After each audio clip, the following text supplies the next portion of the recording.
Listen closely. Do you hear it? A second set of footsteps, slow and uneven, dragging across the floorboards. Too heavy for the wind, too clumsy for the living.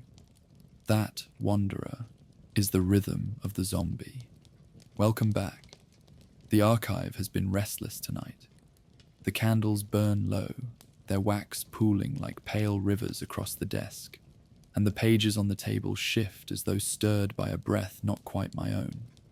Such disturbances only ever mean one thing. The dead are walking through our records.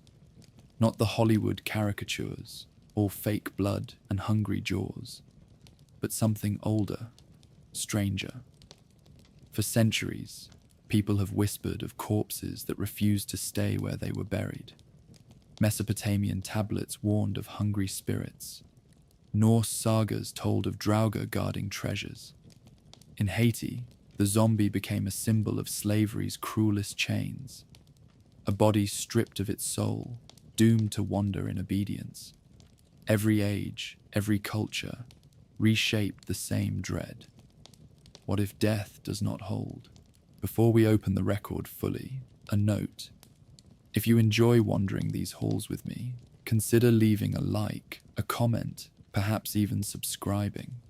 Such small gestures keep the archive lit and ensure these shelves stay open to other wanderers like yourself. Tonight we follow the long, shambling history of the Walking Dead and discover why they never stop returning. The first mention of the dead refusing to stay dead is not tucked away in a horror novel, nor scribbled in a Hollywood script.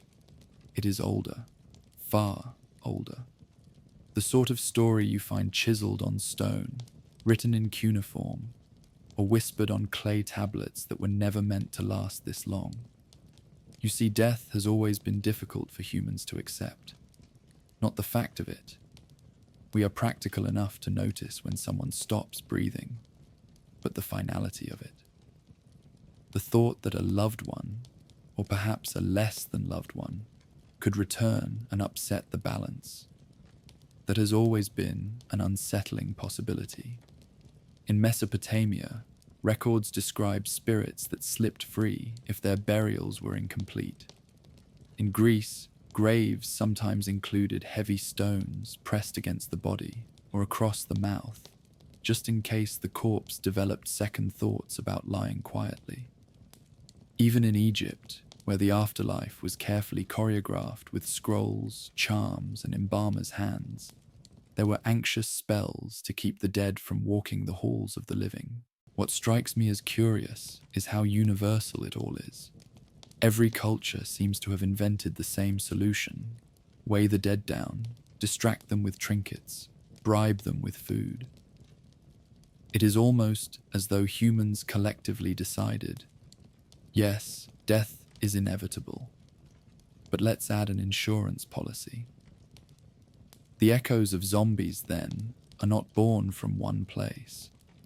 They shuffle through every civilization, leaving behind fragments, warnings, charms, rituals. The Walking Dead, it seems, have always been terrible at minding their own business. The Mesopotamians did not mince words about their afterlife. To them, the underworld was a dreary, shadow-soaked realm. The dead drank murky water, ate dust, and spent eternity looking rather bored. Hardly the sort of place you'd book a holiday. But trouble brewed when the dead were forgotten.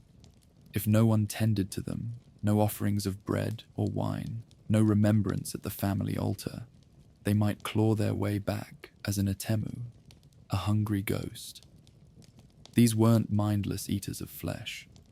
No, the Mesopotamian dead wanted attention, ritual, care. Deny them that, and they turned sour. They haunted the living with illness, nightmares, or a persistent sense that someone was watching you from the corner of your own house.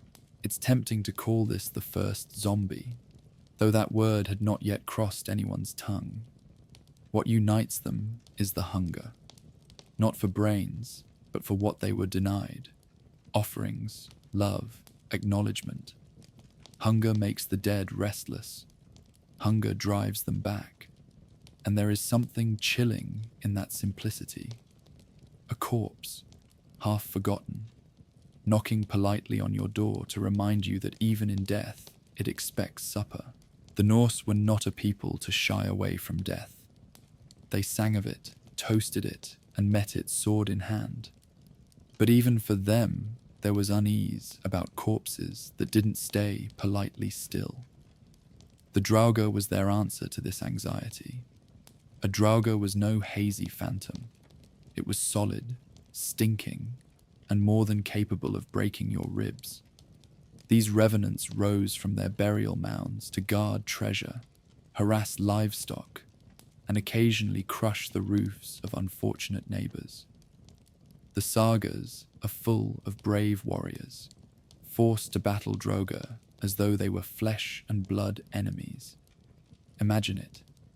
A hero stands at night over a burial mound, sword drawn, waiting for the mound itself to groan and split open. Out lumbers the Draugr, with pale corpse skin stretched over muscle and eyes glowing faintly like embers. The fight that follows is less ghost story and more wrestling match with something you'd very much prefer to remain underground. Why did they rise? Some said greed, others improper burial. Still others hinted it was sheer stubbornness, which, given Viking temperament, is not hard to believe. It is no accident that modern fantasy often borrows the Draugr's look. The armoured, bloated corpse that keeps coming, no matter how many times it's struck. It is, in some ways, the perfect nightmare. The dead that not only walk, but fight back. By the Middle Ages, Europe had made peace with saints, demons, angels, and devils. What it had not made peace with was its graveyards. Chroniclers speak of revenants, the returned dead. They wandered at night, spreading disease, knocking on doors, terrifying villagers. Some were seen as vampiric. Others were simply nuisances, rattling about like someone late to an appointment. Communities responded with a sort of grim practicality. If a revenant was suspected, the grave was opened. The body might be staked, decapitated, or reburied at a crossroads. The logic being that even in death, one could get hopelessly lost. It is easy for us to smile at such accounts. But imagine living through plague, where half the village dies, and yet sickness spreads still. Who else to blame but the ones who refuse to stay put? The revenant stories blur the line between folklore and early attempts to explain disease. Death was contagious in ways people didn't yet understand, and so the walking corpse became an explanation that felt grimly logical. One thing is certain: once trust in graveyards falters, sleep becomes an uneasy luxury. If fear is the mother of invention, graveyards are its nursery. Across cultures, rituals sprang up to keep the dead where they belonged. In Greece, coins were placed in mouths, not only to pay Charon, but to weigh down the jaw. In Slavic lands, sickles were laid across corpses' necks, a sharp reminder not to rise. In England, heavy stones pressed down coffins, while in parts of Europe, garlic and salt were sprinkled like barricades against the restless. Some of these measures were spiritual, others were practical, but together they reveal the same truth. The living did not trust the dead to stand still. What I find strangely touching is how personal it could be. Families tucked charms into pockets, tied strings around fingers, even whispered reminders into ears. Sleep, rest, do not wander. It was as though the line between love and fear had blurred, and the dead needed coaxing, not just burying. And perhaps they did, for the zombie, in its earliest forms, is less about horror than about anxiety. The anxiety that endings aren't as neat as we'd like. If you follow the trail of the word itself, zombie, You won't find it in dusty Norse sagas or medieval church records. It drifts across the Atlantic, rooted in African languages, carried in chains. In the Kikongo language of Central Africa, the word Nzambi refers to a spirit or god. In other Bantu tongues, Zumbi means a ghost or something hollowed.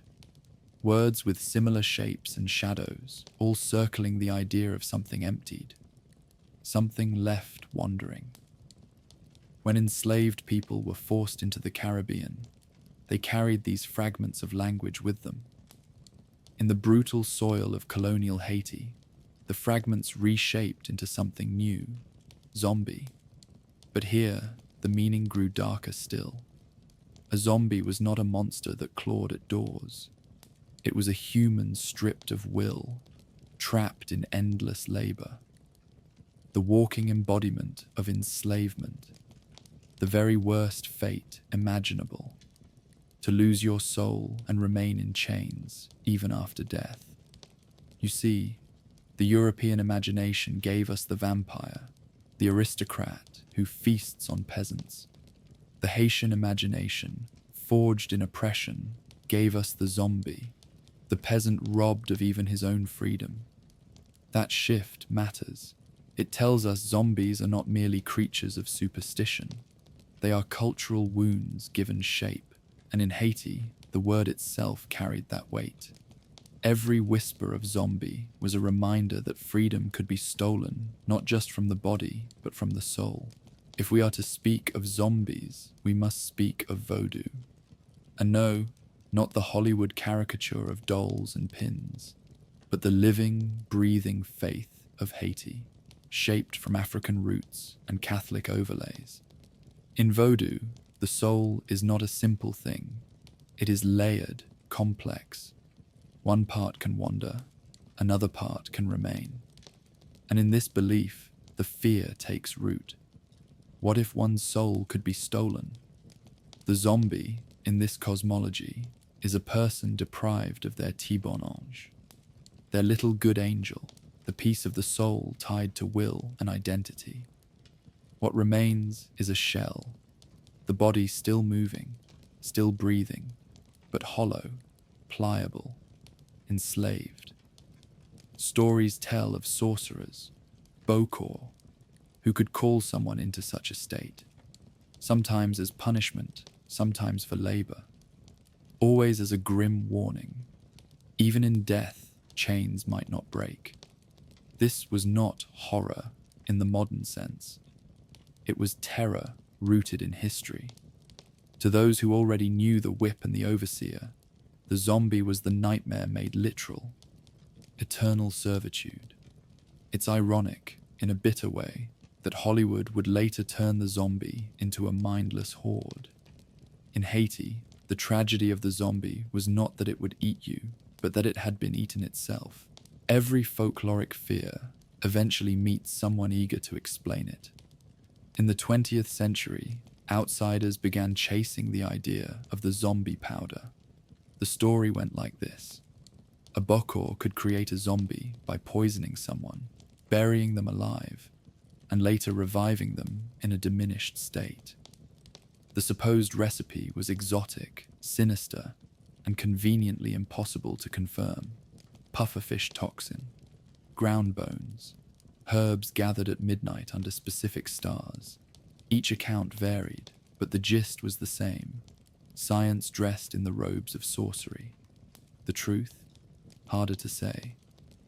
There are Haitian testimonies of people who claim to have been zombified, struck down, buried, and brought back. Were they victims of toxins, of trauma, of social punishment that convinced them they had lost their souls? Or perhaps all of these at once? The zombie powder, then, is less about chemistry and more about power. It was a story that outsiders loved because it made the zombie into something they could bottle, test, and sensationalize. But in Haiti, the deeper truth remained. Zombification was not about powders, but about the theft of self. And really, whether or not the powder existed, the fear was real enough. Fear has never needed a recipe. One cannot separate the Haitian zombie from the shadow of slavery. The word itself grew in the soil of chains. The fear of being made a zombie was not just mystical, but historical. It was the fear of eternal bondage. The plantation fields demanded endless labor. The overseer's whip cracked. Death was the only release, the only escape. And yet, what if even death could be denied? What if the soul itself could be bound to the fields, forced to work forever? That is the cruel genius of the zombie myth. It made horror of history. It reflected the reality of bodies treated as property, autonomy erased, labor extracted until there was nothing left but husk and motion. And this is why the zombie, in Haitian thought, is tragic, not monstrous. It is not the enemy. It is the victim. To fear becoming a zombie was to fear losing the last shred of freedom, the right to rest in death. Centuries later, Hollywood would repaint this figure in lurid tones. But in Haiti, the zombie's meaning was clear. It was the lingering scream of colonialism, echoing in the fields long after the chains had been broken. In the 20th century, travelers and writers carried the zombie abroad, though not always with much accuracy. American journalists, adventurers, and sensationalists wandered into Haiti and emerged with lurid tales. Books like The Magic Island, 1929, introduced the word zombie to English readers. But stripped from its Haitian roots, the figure was exoticized, turned into spectacle. Soon, Hollywood followed with White Zombie, 1932, a film full of colonial anxieties, sinister sorcerers, and the Walking Dead recast as entertainment. This was the zombie's second life. No longer a symbol of slavery and loss, but a monster for the stage and screen. It was easier, after all, to watch a staggering corpse in a movie theater than to confront the brutal history it came from. And so the zombie became westernized, simplified, distorted, but unforgettable. From Haiti's haunted fields to Hollywood's black and white screens, it began its slow march toward the pop culture icon we know today. Though if you ask me, the archive remembers the older version better, and it is far less interested in brains than in freedom. Once the word zombie slipped into English, it did not stay politely in travelogues. Writers in the early 20th century latched onto it, wide-eyed with fascination, and dragged it into pulp magazines and gothic tales. Take William Seabrook, for example. In 1929, his book The Magic Island claimed to unveil the mysteries of Haiti. What it actually unveiled was how eager outsiders were to turn sacred belief into entertainment. His accounts of zombies were written with the breathless tone of a man who knew he had stumbled upon something he could sell. From there, the zombie shuffled onto the page in dime novels, serialized adventures, and the sort of stories that usually came with lurid illustrations on the cover. A wide-eyed damsel, a looming figure, and a guarantee of sensationalism. What's striking is how quickly the Haitian tragedy was forgotten. The zombie was no longer a victim of enslavement, but an exotic monster, ready to serve as backdrop for Western fantasies. The quiet grief of Haitian belief became pulp spectacle. In a way, the zombie was being zombified itself, stripped of context, hollowed out, and set to work entertaining others. Hollywood did not take long to notice. In 1932, the film White Zombie premiered, widely considered the first zombie movie. It starred Bela Lugosi, already famous for Dracula, now cast as a sinister Haitian sugar mill owner named Murder Legendre. Subtlety was not Hollywood's strong suit. In the film, a young woman is transformed into a zombie through dark sorcery, condemned to walk in vacant obedience. The film is fascinating for what it says about American anxieties. Haiti itself becomes a stage for fears of the exotic, the colonial, the other. The zombie is not yet the flesh-hungry ghoul we know, but a puppet, a tragic figure of control and possession. Audiences loved it, not enough to launch an immediate flood of sequels, but enough to cement the zombie in the cinematic imagination. And, perhaps most importantly, enough to prove that audiences were willing to pay for the sight of the dead refusing to stay still, which, let's be honest, is a fairly reliable business model in Hollywood, even today. And then came George Romero. In 1968, Night of the Living Dead was released, and nothing was the same again. Romero didn't call his creatures zombies, but the audience made the connection instantly. These were corpses risen from graves, mindless, hungry, and unstoppable. What Romero did was revolutionary. He stripped away the exotic trappings and set his story in the American countryside. There were no sorcerers, no distant sugar mills, just ordinary people trapped in a farmhouse and the dead closing in. He also shifted the rules. These zombies didn't shuffle because of magic. They shuffled because of some vague cosmic or scientific catastrophe. They didn't obey a master. They obeyed hunger. And worst of all, they multiplied. Each bite was an infection, spreading like wildfire. The film was shot on a shoestring budget, in black and white, with unknown actors. And yet it exploded. Not because of gore, though there was plenty for the time, but because Romero had tapped into something deeper. The fear that civilization itself could collapse in a single night.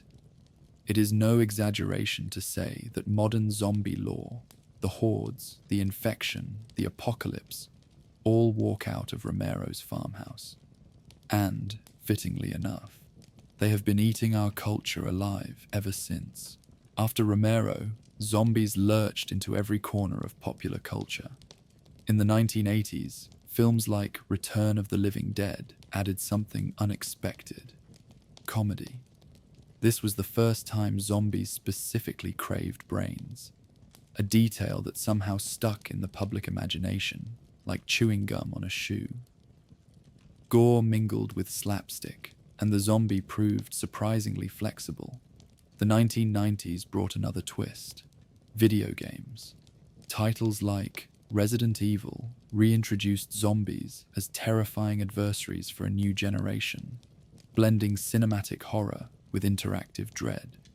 Suddenly, players weren't just watching survivors flee the undead. They were the survivors.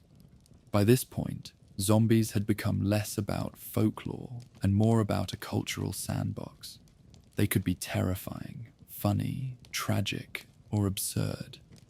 They could be metaphors for disease, war, or just a convenient excuse for explosions. What mattered was their adaptability. Like the creatures themselves, zombie stories refused to die. And perhaps the real horror is this. By the 90s, zombies had learned to dance to almost any tune, so long as the audience kept watching. If Romero built the house of modern zombie lore, the 2000s redecorated it with fire, sprinting, and a great deal of screaming. Films like 28 Days Later, 2002, introduced a new terror: speed. Gone were the slow shuffles. These creatures sprinted, snarled, and leapt, powered by rage and infection. Whether or not they counted as true zombies was debated endlessly in internet forums, but audiences hardly cared. They were terrifying. Meanwhile, franchises like Resident Evil spilled from video games into film. Zack Snyder's remake of Dawn of the Dead, 2004, brought glossy gore to mainstream theaters. And in 2010, The Walking Dead shambled onto television screens, proving that zombies could carry not just a film, but an ongoing saga of survival, morality, and collapse. The 2000s marked the zombie's final transformation from niche monster to household name. By the end of the decade, everyone knew what a zombie was. Everyone had an opinion on whether they'd survive an outbreak. Some even made zombie survival plans, as though the apocalypse were as likely as a snowstorm. The irony, of course, is that in making the zombie so universal, pop culture turned it into something almost comforting. Yes, the end of the world might come, but at least we know what to expect. Board up the windows, aim for the head, and maybe keep a snack handy. It was George Romero who first sent zombies to the mall. In Dawn of the Dead, 1978, survivors barricade themselves inside a shopping center while hordes of zombies gather outside. When asked why the creatures were drawn there, a character simply shrugs. This was an important place in their lives. The joke writes itself. Even in death, people keep shopping. Romero turned zombies into walking billboards for consumerism. Their vacant stares mirrored our own, wandering endless aisles of products we don't need, reaching out with hands that never quite grasp satisfaction. The shuffling crowd in the mall was us, only a little less coordinated. It is, perhaps, one of the more biting metaphors in horror cinema. The living dead as the ultimate customers, tireless, unthinking, never sated. The mall becomes their cathedral, the act of shopping, their only ritual. And if that sounds grim, consider how many of us still find comfort in fluorescent aisles and background music designed to keep us docile. The zombie may not carry a wallet, but it knows the pull of habit as well as we do. War has always stalked the imagination of the zombie. In the Cold War era, fears of nuclear annihilation seeped into horror films. Radiation became a convenient explanation for corpses rising. The bomb that not only killed, but refused to let you rest. In other films, the metaphor shifted to bioweapons. The enemy was no longer across the ocean, but inside our own veins. One leaked vial, one experimental gas, and suddenly, entire cities fell into ruin. The zombie, in these tales, became the soldier who never stopped marching. Relentless, unthinking, without fear of death, because they were already dead. Armies dreamt of perfect soldiers. Horror reminded us what that perfection would cost. And let us not forget how often zombie apocalypses begin with military bungling, a cover-up, a botched experiment, a decision made in a boardroom that dooms millions. The joke, if you can call it one, is that the apocalypse doesn't start with zombies. It starts with people in uniforms saying it's under control. Long before Hollywood's special effects, people understood that sickness could make the living look like the dead. Rabies, with its fever, convulsions, and foaming mouth. Encephalitis, which could twist the body into rigid, unnatural shapes. Even ergot poisoning from spoiled bread, sending entire villages into fits and hallucinations. Later came prions, the strange folded proteins behind mad cow disease, capable of eating holes in the brain, and parasites like Toxoplasma gondii, altering behavior in subtle, unsettling ways. Even fungi like Ophiocordyceps, which hijacks an insect's body and drives it to climb higher before sprouting death from within. None of these create zombies, of course, but they hint at how fragile the line is between control and collapse, how easily a brain, our seat of self, can be rewired. It's no wonder filmmakers leaned on disease as metaphor. Infection spreads, it multiplies, it makes neighbors into threats. One cough, one bite, one shared drink, and suddenly the community is undone. The zombie, in this light, becomes less about monsters and more about contagion. We don't fear the corpse at the window. We fear the person beside us at the table. Every zombie outbreak begins the same way, not with the dead, but with denial. News anchors assure the public that everything is under control. Governments hesitate. Neighbors refuse to leave their homes. By the time the threat is acknowledged, it is too late. This is why the zombie apocalypse has become a playground for preppers and survivalists. It's not just about the monsters. It's about testing whether the thin veneer of civilization can survive a single night of panic. Do the police still answer calls? Do hospitals still function? Does anyone still show up for work? To be fair, that last one is debatable even without zombies. The collapse is as much the story as the creatures. Roads clog with abandoned cars. Power grids flicker and die. Supermarkets become fortresses. The familiar, stripped of order, becomes alien. And maybe that is the truest metaphor of all. The zombie is not just death. It is the reminder that society itself is fragile, and that under enough pressure, it can break, leaving us to wonder if the dead are the only ones still following rules. Of all monsters, the zombie is the most adaptable. Vampires may brood, werewolves may howl, but zombies, they simply keep coming back. They are fear with no central weakness. You cannot reason with them, bribe them, or seduce them with glittering eyes. They do not hide in castles or forests. They stumble through the places we know best. Our neighborhoods, our streets, our living rooms. Every age reshapes them. To Haitians, under slavery, they were symbols of eternal bondage. To Cold War America, they were nuclear fallout. To Romero's generation, they were shoppers and neighbors. To us, they are collapse, contagion, and maybe, if we're honest, boredom given legs. Because here's the unnerving truth.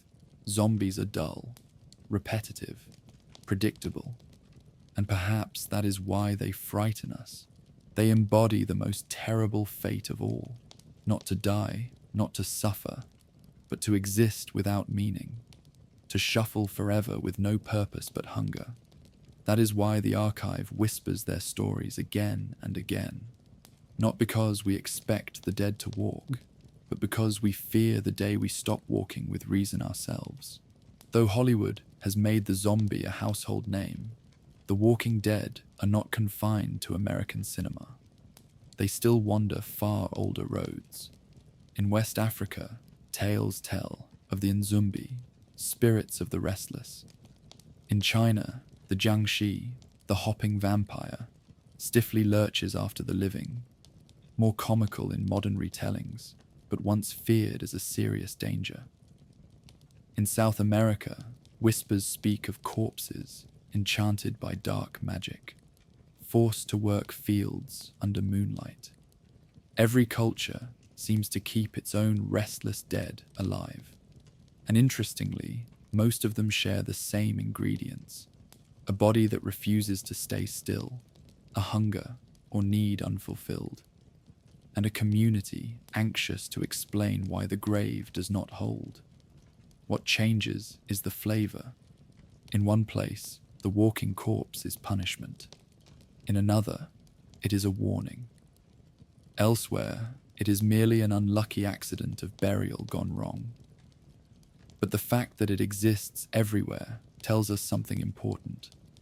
We do not trust death. We never have. And perhaps we never will. Spend long enough online and you'll encounter a curious phenomenon. Everyone seems to have a zombie survival plan. Board up the windows, grab canned beans, find a baseball bat, head to the countryside. The specifics vary, but the impulse is universal. It's part joke, part fantasy, and maybe part quiet rehearsal. The idea has spread so far that even official institutions have joined in. A few years back, the CDC released a tongue-in-cheek zombie preparedness guide. It was, of course, about emergency readiness for hurricanes and earthquakes. But the point was clear: talk zombies, and people pay attention. What's fascinating is that this isn't so different from medieval villagers scattering garlic, or Greeks weighing down their dead with stones. Humans love to prepare for zombies. whether they are folkloric, cinematic, or purely hypothetical. Because in the end, planning for zombies is planning for chaos. And if that chaos never comes, well, at least you've got some extra beans in the cupboard. Few monsters have made the leap into games as enthusiastically as the zombie. From Resident Evil to Left 4 Dead, from Minecraft's blocky groans to endless indie titles, The Walking Dead are everywhere. Why? Because they're perfect opponents. Simple, numerous, relentless. They don't need dialogue, don't demand complex AI. They just keep coming, which makes them ideal for players to fight, outwit, or, occasionally, be overwhelmed by.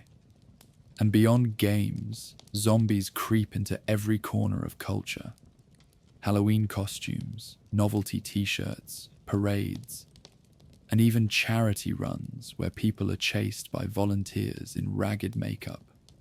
The zombie apocalypse has gone from nightmare to pastime. The irony is that in becoming entertainment, zombies lost some of their teeth. They are still frightening, yes, but they are also fun, familiar, even friendly in the right setting. What was once horror is now hobby. Still, it's hard not to wonder if all this play is simply another way of taming the fear. Laugh at the zombie, dress as the zombie. Outrun the zombie, and maybe it will feel less likely to come knocking for real. No folklore is complete without science poking its nose in, asking, yes, but could it really happen? The short answer is no. Corpses do not rise and shuffle. The body is a complicated machine, and once it shuts down, it does not reboot like an old computer. But science does give us eerie parallels. Parasites that control their hosts, fungi that spread through entire forests underground behaving almost like hive minds, viruses that leap species and change behavior. None of these are zombies, but they remind us that nature already knows tricks stranger than fiction. Some researchers argue the real zombie is metaphorical, a person stripped of autonomy by addiction, technology, or even routine. Others point to how close disease can come to robbing identity. In other words, while the undead may not claw at your door, the idea of losing control is frightening enough. And perhaps, in that sense, zombies are already real, not in bodies, but in fears. And with that, the record closes. The pages that spoke of parasites and fungi now lie still on the desk, their diagrams fading into shadow as the candle burns low. The archive grows quieter, as though satisfied with what has been unearthed tonight. It is remarkable, is it not? A single figure, the walking corpse, has traveled from Mesopotamian tablets to Haitian fields, from Hollywood screens to our own anxious imaginations.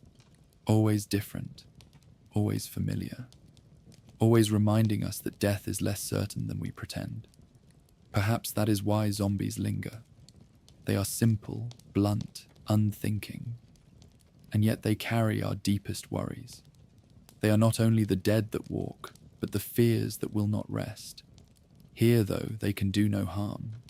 They shuffle only in ink and memory, bound between parchment and story. Whatever footsteps you thought you heard tonight will not follow you beyond these walls. The candle gutters once more, and the shelves fall back into silence. The archive rests, and the dead, for now, rest with it. Good night, wanderer.